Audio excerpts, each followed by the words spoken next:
இன்றைய வேதவசனம் சங்கீதம் 6.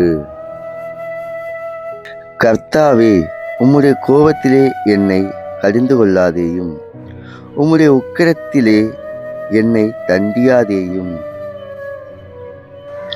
என்மேல் இரக்கமாயிரும் கர்த்தாவே, நான் பெலனற்று போனேன், என்னை குணமாக்கும். கர்த்தாவே, என் எலும்புகள் நடுங்குகிறது, என் ஆத்துமா மிகவும் வியாகுலப்படுகிறது. கர்த்தாவே, எதுவரைக்கும் இறங்காதிருப்பீர்?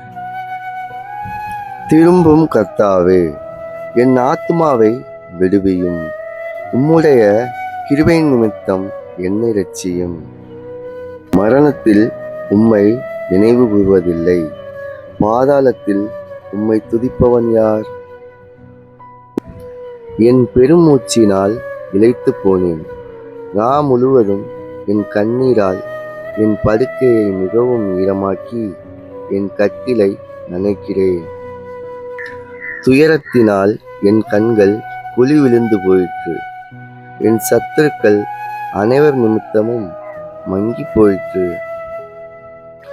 அக்கிரமக்காரரே, நீங்கள் எல்லாரும் என்னை விட்டு அகன்று போங்கள். கர்த்தர் என் அழுகையின் சத்தத்தை கேட்டார், கர்த்தர் என் விண்ணப்பத்தை கேட்டார், கர்த்தர் என் ஜெபத்தை ஏற்றுக்கொள்வார். என் பகைஞர் எல்லாரும் வெட்கி மிகவும் கலங்கி போவார்கள். அவர்கள் பின்னாக திரும்பி சடுதியிலே வெட்கப்படுவார்கள். ஆமேன். அல்லேலூயா.